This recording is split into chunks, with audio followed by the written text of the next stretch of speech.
Hello, guys. Welcome to Week 5, Episode 3 of the Third and Long podcast. We have tons of new topics this week coming from all the matchups, everything that's happening throughout the world right now. And we have Gray Gitter, Sean Allen, Christian Josie, Jason Ginsburg, Henry Mitchell, and a new addition, Mr. Isaac Mitchell. So we have a new thing called the Wheel of Teams. It's a new thing we added, and it's gonna spin a random team every week. We're gonna do it every episode, and we're gonna talk about that team mostly.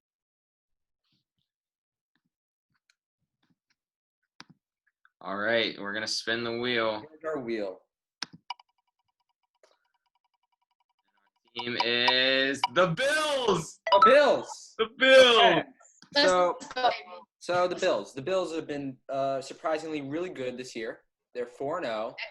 They're on a great streak right now. And how do you guys think they're doing? I think that they're the best team in the NFL right now. We respin Because Josh Allen is playing an MVP caliber season with 15 total touchdowns and 1 pick, and it wasn't even a pick. But he's doing very good in the rushing game. Not really many yards, but rushing touchdowns, passing touchdowns. Stephon Diggs has been arguably the best receiver this year, leading the league in receiving yards, scoring a couple times. The running game isn't really there, but Beasley, Brown, and Diggs are a top 5 receiving trio, arguably top 3. Yeah, that's my take on the offense at least. Okay, well, I have to follow you up on that.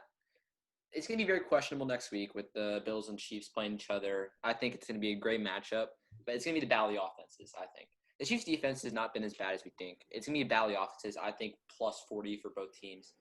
And I have the Chiefs winning that. What do you guys think about that? Yeah, I have the Chiefs too. I think obviously a lot of us hate on the Bills, but I do think they're a pretty good team this year. But I think Patrick Mahomes is better than Josh Allen. I think the running game is better with Hilaire, he hasn't been as amazing as he was week 1, but I like that running game, and obviously Tyreek, That offense is too. in my opinion, is better than Stephon Diggs. I just think, and the Chiefs are just such an overpowered offense. Also with Kelsey, the tight end game is also a lot better than the Bills. So yeah, I would say the Chiefs are going to win that one. But I definitely think the Bills will put up a fight. Yeah, that'll be a really good game. Also, don't forget, before the Chiefs, we have the Titans on Tuesday Night Football. Yeah, that's a new thing. So now games are being played on Tuesdays due to the COVID-19 concerns. But yeah, I think they have that game 34-17. Yeah, it's going to be interesting watching games on Tuesday. That hasn't happened in a while for me. And also other games are moved to Saturday with the Chiefs and Bills, so that's going to be interesting. And anything else on the Bills? I don't think it's gonna be that close to a game. I think it's gonna be even matchup, but when it comes down to it, I think that we saw the Chiefs kind of shut down week 2 against the Chargers when they had to go to overtime, and Harrison Butker had those 3 consecutive field goals in overtime that only one ended up counting. But I think that the Chiefs, coming off that win in Los Angeles, they messed up the Ravens. Lamar had 100 throwing yards, right? Below that.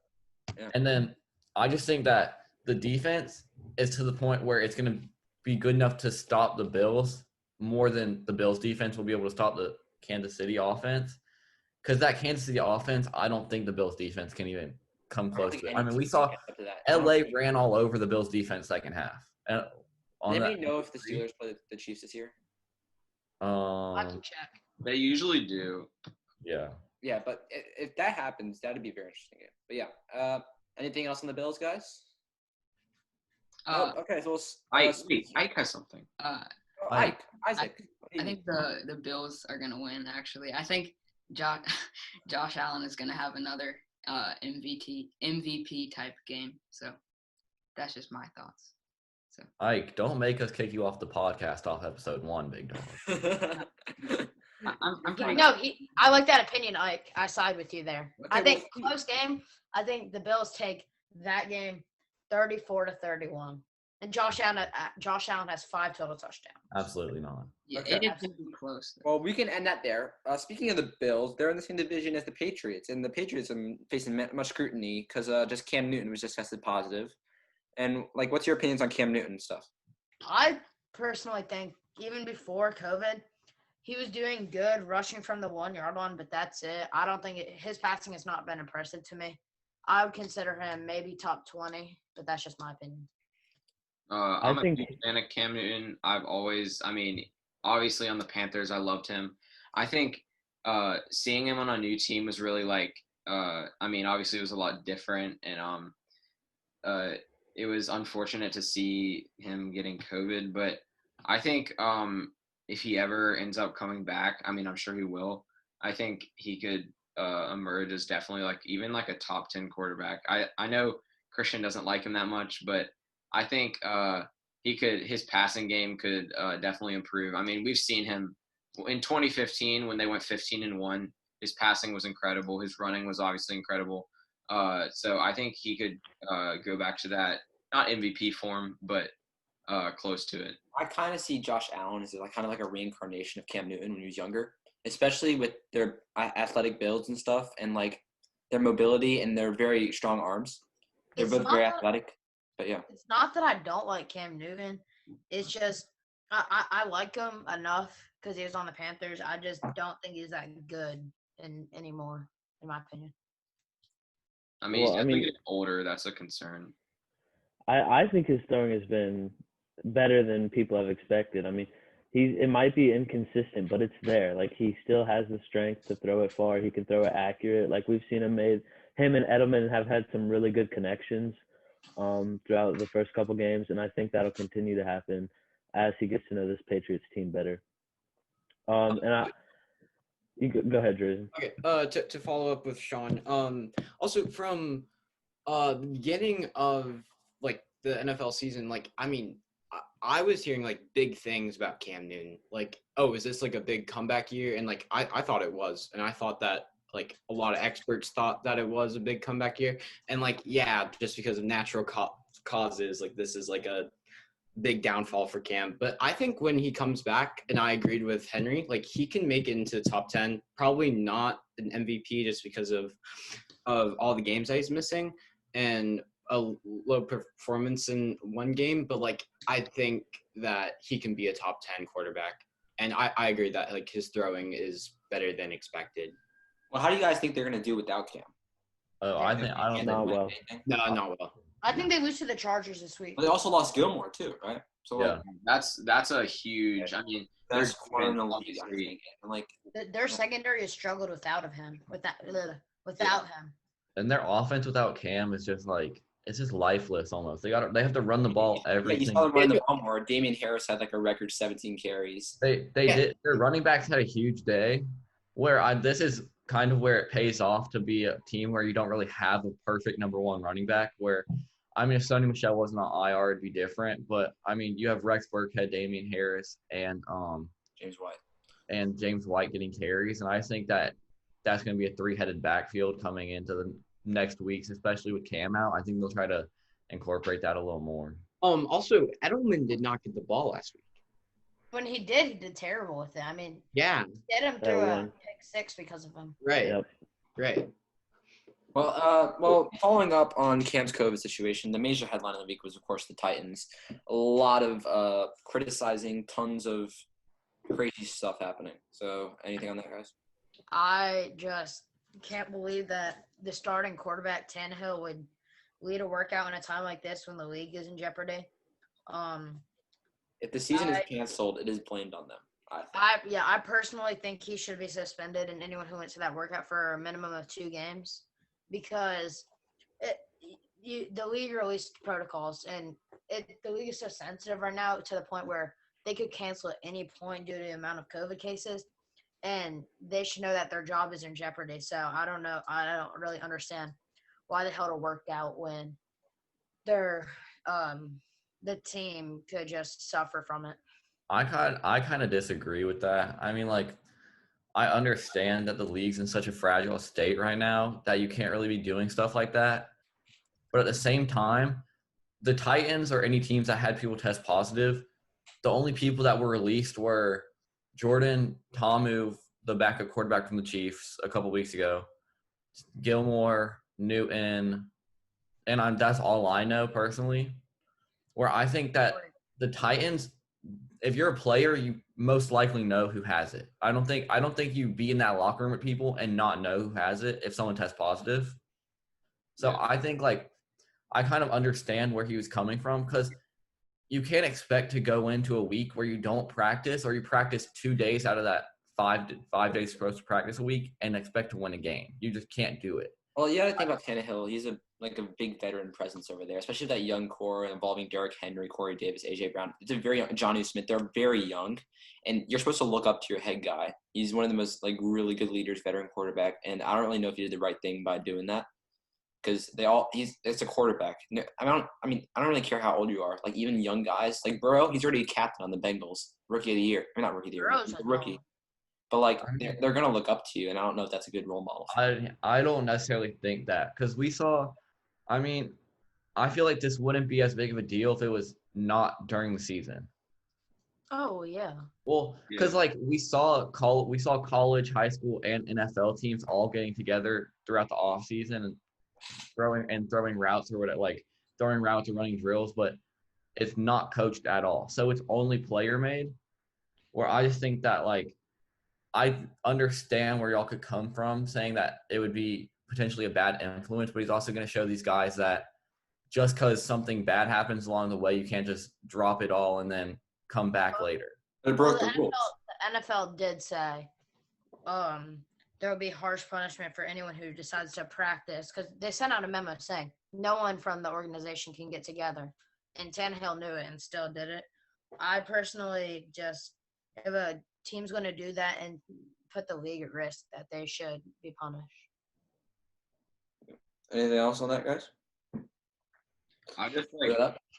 it just worries me because I want so bad for there to be a whole season, but when like players and stuff are like putting themselves in danger by doing that, it's just disappointing to see because I mean obviously the Titans have some really good players on that team, and if like I mean let's say one of those players is like Derrick Henry or like AJ Brown or somebody like that, it's pretty like pretty devastating to see. So I just want to see the rest of this season like play out and it'd be I don't want it to end early.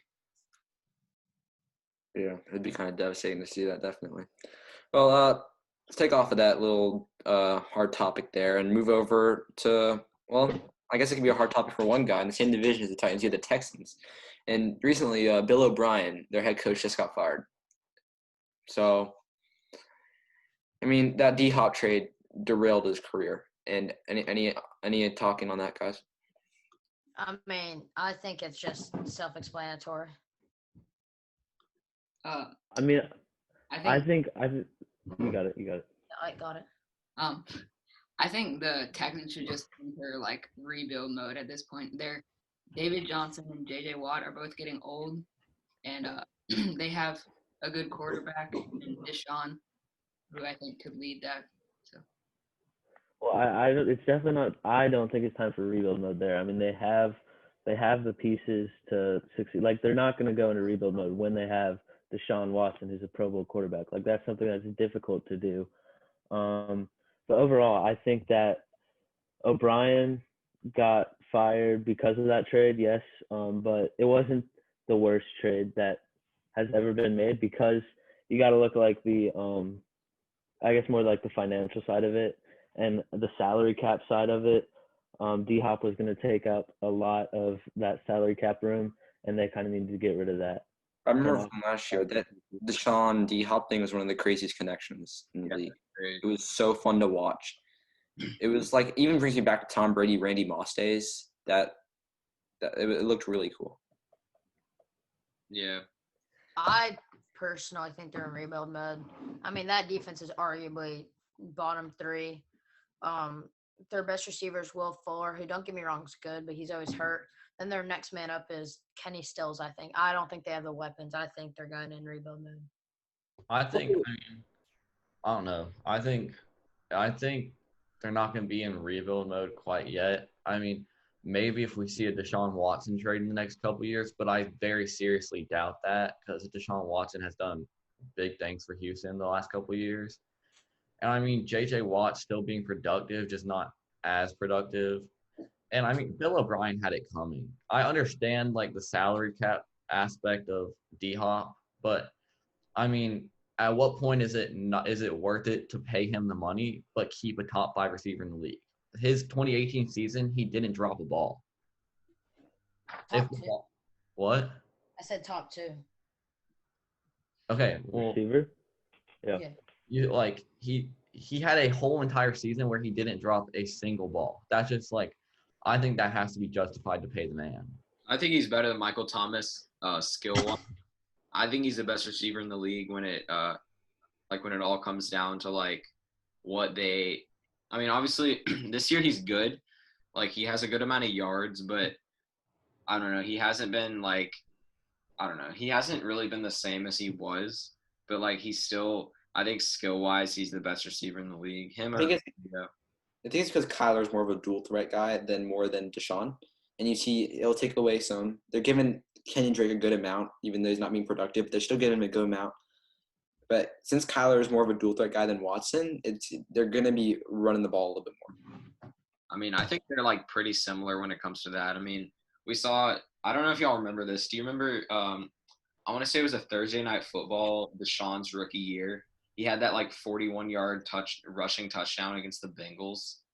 I just remember that specifically, and like I think Kyler and him are like. I mean, obviously they're completely different builds and stuff, but I think you would consider them both dual threat. I mean, for me, honestly, maybe even Deshaun more than Kyler, but Kyler this year has been like obviously he has like 4 rushing touchdowns or something like that. So yeah.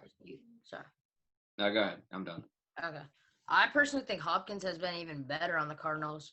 I mean, they've played 4 games. He has 39 catches. That's averaging like one catch away from averaging 10 catches a game, which is just crazy. He has 397 yards. He does only have 1 touchdown, but at the same time, catching that many balls is just insane. Yeah. And he has 24 first downs. Oh, wow. He's definitely been electric. And moving on from that, there's some surprising players. Speaking of 10 catches, look at Keenan Allen. Look at Keenan Allen. He's having a good season of his life right here. Justin Herbert, that just looks really good. Right when they took Tyrod Taylor out, I don't know what happened, but Herbert just looks good. But Keenan Allen. I don't think that comes as much of a surprise. Over his career, Keenan Allen has been a very good wide receiver, and he's been top 10 in stats basically every year, except maybe the past 1 or 2. I'm not completely sure about that, but he's got the talent. He's an extremely good route runner. Just overall, I think he's a really good wide receiver. And this season, I think Herbert's going to do very well in the NFL, and that's a good connection that they're starting up there. But I don't think it's surprising at all that Keenan Allen's doing this well. So for me, I was actually really confused on why Keenan Allen was like pretty low in fantasy. Like I don't know, like he might have gotten drafted like 4th or 5th round when like normally he'd be drafted like 2nd or 3rd or like something like that. But well, I mean, I understood because like Phillip Rivers got traded to the Indianapolis Colts, and like Tyrod Taylor is not the best quarterback, and like we just didn't think the connection was going to be great with him. But Keenan Allen is so good, and he's very underrated. And the connection with Herbert, and I'm so glad that Herbert's like now like the actual starter, and the connection with Herbert and Keenan Allen is great.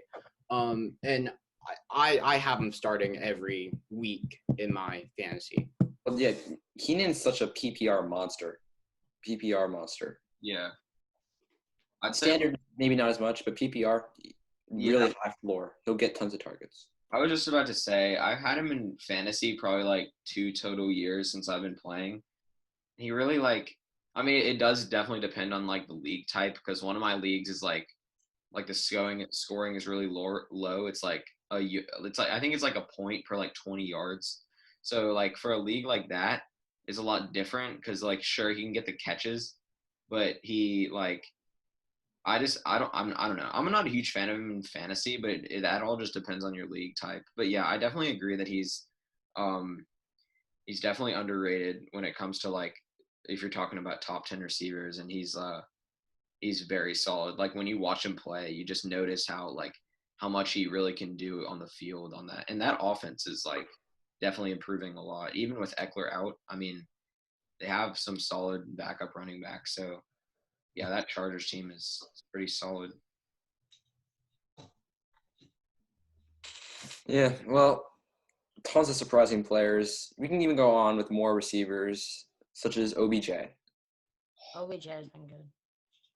Last season, OBJ, he still got plus 1,000 yards last season, but he's not expecting coming from the Giants where he was like maybe a top 10 receiver. When he went to the Browns the first year, he was not it. Targeted Jarvis Landry a ton.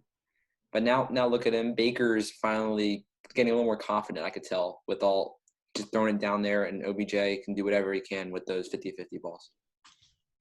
Again, I don't think that comes as a surprise. We saw what he did in New York. First year on the Browns, he was dealing with a mild injury all season that held him back a little bit. I'm not sure exactly what the injury was, but I think when we talk about underrated receivers like we do with Keenan Allen, OBJ is also on that list of very talented, but yet, I mean, maybe 2 or 3 years ago, maybe he wasn't underrated, but I think now he is. I think he's a top 10 receiver along with Keenan Allen, and he's just really talented, and this doesn't come as a surprise to me at all. I was expecting a pretty good year out of him, and so far that's what we got. So last week, over 100 yards, 2 touchdowns, and passing in a 50-yard rush touchdown. Can he have that game again? No. Okay. Mhm. I think he I'm Okay. kind of taking a different approach from everyone. I just feel like I don't know, he's not really shocking me, to be honest. I mean, we know he has that skill level or that level of skill level to be able to perform at that level that we saw him last week. But I just don't think that he's just like, I don't know how to explain it. I mean, until this week, he'd been doing all right. But I feel like he wouldn't really be in much of a conversation if he hadn't scored 3 touchdowns last week. Right. But, I mean, he did. So I just don't find it that shocking. If anything, it's kind of underwhelming to me because I don't think he's going to continue to have those 3 touchdown weeks. I don't think he's going to continue to have those 100-yard weeks.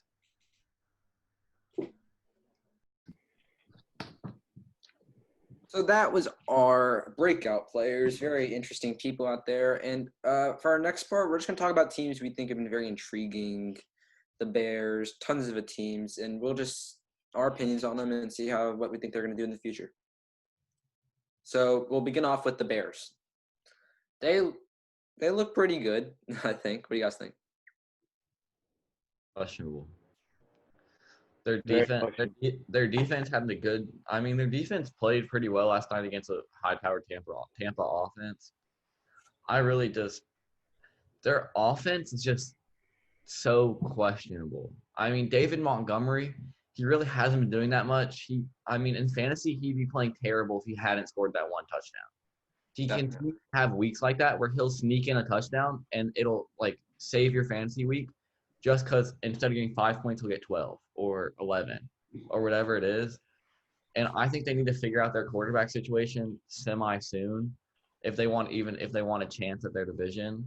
Because, I mean, I don't see a way that Dallas ends up throwing this division this year, but we also say that every year. Right, wrong division.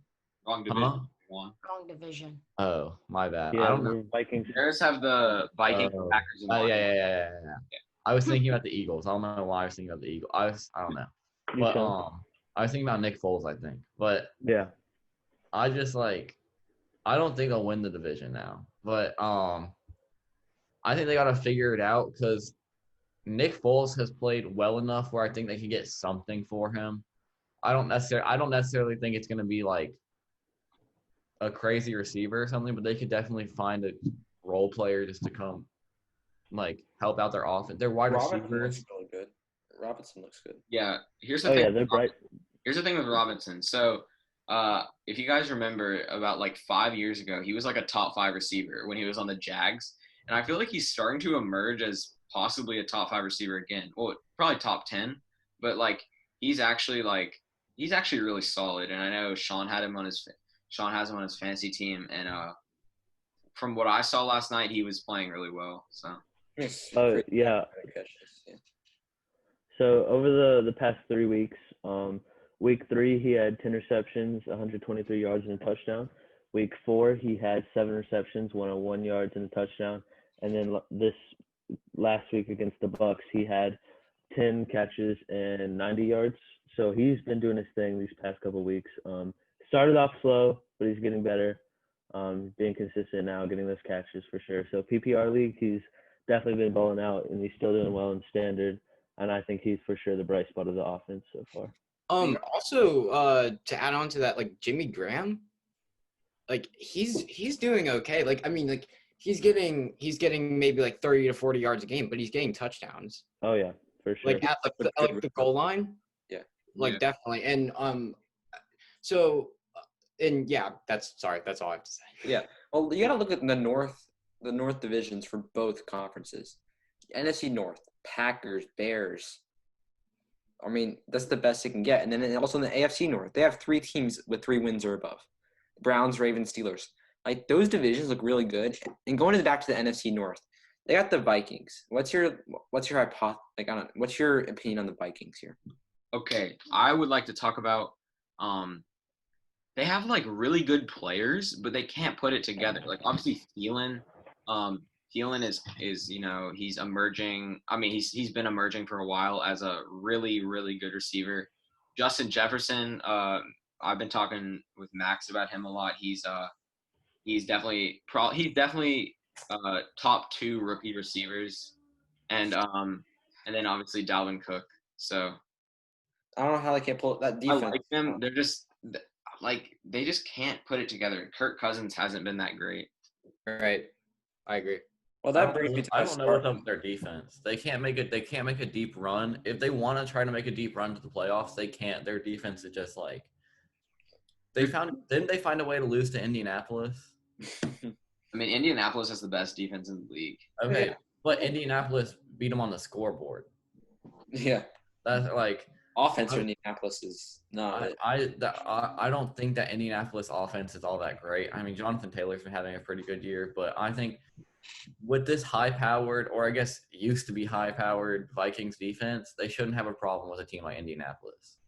Yeah. Well, that brings me to my start of the week, which was Justin Jefferson. And, like, I know I said last week, I mean, he's my pickup. I was playing off the crazy game he had. And he had another 103-yard performance. He's facing the Seattle secondary. Got torched. They're averaging 400-plus yards for every team.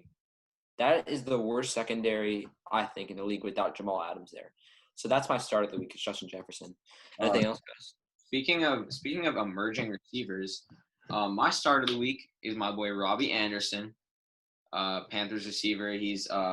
I think he's definitely emerging as a number 1 over DJ Moore, and against the Falcons defense, who I think were worse in the league, them or like the Texans maybe. I think Robbie Anderson gonna have a great week. Definitely agree with Max that Justin Jefferson is gonna go off. So yeah, I like both of those dudes, but yeah, my start of the week is Robbie. I agree with Robbie. I mean, Robbie Anderson, I don't necessarily think he's going to emerge as a 1 receiver. I definitely think he's playing better than DJ Moore is, but I think the reason he's playing better than DJ Moore is because DJ Moore is playing that 1 receiver. So I think that DJ Moore more than Robbie, I think defenses are worried about DJ Moore way more, especially after his like final 5 or 6 games last season where he emerged as a top 5 receiver last season. I just think that I think that DJ Moore and Robbie Anderson are just kind of simultaneously working together. And then it's just the only reason Robbie Anderson's killing it is just because DJ Moore isn't. I think when DJ Moore starts killing it, when Robbie Anderson isn't. Yeah. Okay. Let's move on to our next segment here. We're gonna go to the wheel. We're gonna go to the wheel now. All right, guys. We're gonna spin this wheel again. Let's see who we get. And we got the Browns. Browns. Okay. Well, we just talked about OBJ earlier. Yeah. Do we want to spin again, or do we want to talk again, about Henry? Yeah. Let's spin again. Yeah, spin again. So, Christian, do you have anything to say on DJ Moore, though? No. Okay. Well, I actually think DJ Moore has big weeks coming from. That's all I'm going to say. All right. Let's spin again. This is a nice addition, guys. And we just talked about the Vikings, so we're going to keep going. Come on. No. Come on. Okay. Sorry, guys. Raiders. The Raiders? Raiders. All right. Okay, we can talk about the Okay. Raiders. So Let's The go Raiders. Raiders. They're a little bit unexpected. They're succeeding more than people thought. Yeah. Yeah. I mean, I for sure didn't see that big Monday. Was that a Monday night or Thursday night game where they had it? Monday. Monday. I was not expecting. I thought the Saints were just going to kill them. Yeah. And I mean, it's surprising that they're winning games with how little input Josh Jacobs has been getting in the offense. So, I mean, like week 1, you saw them go to a little bit of a shootout with the Panthers. Not really, but Josh Jacobs had 3 touchdowns that week where I guess, as fantasy owners and just as fans, you expect Josh Jacobs to have a way bigger impact throughout the season.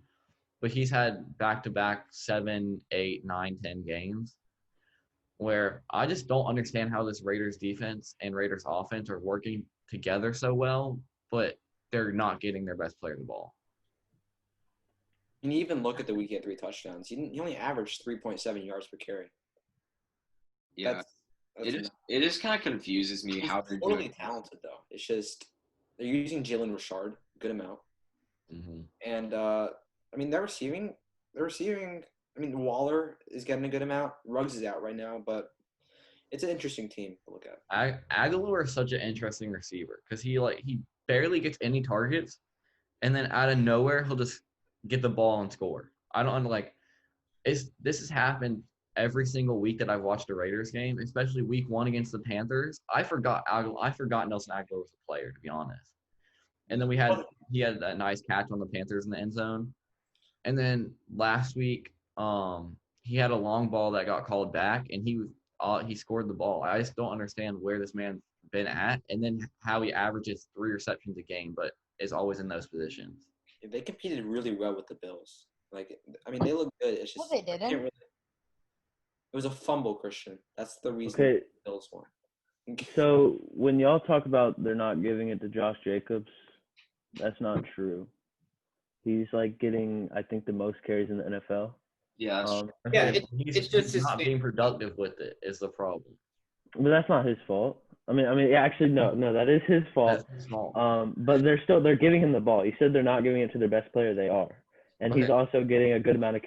He's getting. I think he's top. He's also top 10 in receptions for running back this year as well. I could be wrong on that. I think you're right about that. I mean, Yeah. here, I'll It's just to me, it's just like a confusing offense because you really don't. It's like another thing I noticed is like a lot of their really good players are really young. I mean, obviously Waller's not that old. Obviously Jacobs is a rookie, and Ruggs. I mean, he's hurt, but still, it's definitely a very interesting team. I think they could definitely put something together. And Derek Carr, like, if you really watch him play, he's actually becoming like sort of good again. Because I don't know if y'all remember, but like 2017 or 18, he was up there. Like he was one of the best quarterbacks in the league. And I don't. Well, Jacobs, I think he's a shot to win Rookie of the Year, kind of, right, Henry? yeah, he definitely does. Wait, Josh Jacobs isn't a. Oh wait, no. Not Oh the wait. Oh, I'm very sorry about that. He's not a rookie. I low key want to see Derek Carr throw a bunch of picks so that we can see some Marcus Mariota play time. Oh, Marcus Mariota. I don't know why. I just really want to see him play for some I reason. loved him at I Oregon. just totally forgot that Josh Jacobs was a player last year. Remember when he he got should have won drafted? Rookie of the Year. I mean, Offensive Rookie of the Year, in my opinion. Yeah, well, I mean, you want to spin the wheel again, Henry? I mean, yeah. Why not? We can do our one last spin. This is our All right, final let's spin. do our last spin, guys, and then We're going to conclude it from there. Yeah, it better land on the Ravens. Let's see. Saints. Saints. No. I'll talk about them. I That's an mean, interesting. Speaking of the Saints, best running back in the league, Alvin Kamara. On my fantasy team, I'm 4-0, just saying. That's all I have to say about the Saints. I mean, you got to look at MT comes back this week. I want to see. I mean, people say, "Oh, MT only runs slants." Drew Brees can't throw past 30 yards. So, I mean, I think For sure. MT coming back would definitely propel them into Super Bowl contenders. I'm convinced that if the Panthers and the Saints were in the same division, I would be a bandwagon Saints fan. I don't. They're just their team's just so likable. Like Alvin Kamara, he just has a goofy personality. You can tell it on the field with the way he like carries himself. I'll never forget watching the highlights on a Sunday night in like 2018, and they were playing the Giants, and he ran the ball and just didn't stop running and went straight to the locker room. And there was like 10 minutes left in the game too, and it was just like their receivers are always good. It's just I don't know if it's Drew Brees or if it's the receivers just being good skill. I mean, Traquan Smith, this is the second year in a row where he's had like 3-point games in fantasy, and then every once in a while he'll have a 17-point game. Or like they just do a really good job of getting so many people included in the offense where it's going to be hard to stop the offense. About that, like last week when Latavius Murray had a really good game, I think the Saints are in a good position to have Kamara and a running back who can have a. I'm not saying he's going to be like really consistent, but he's To add on to what I said, like on a fantasy perspective, I think Latavius Murray is always a good person to have on your bench. Like no matter what, because I mean, no, don't start him because Kamara is the number one running back and he's the number one running back in the league even, but he is so good. And if Kamara gets injured, which I don't know and I don't think will happen, play with Latavius Murray on your running back one. He's gonna get 20 or more points a game for sure. That's what I think. One of the best. What y'all think about Emmanuel Sanders' performance last week? I'm not sure. I mean, didn't he have 90 yards? I mean, he's good. I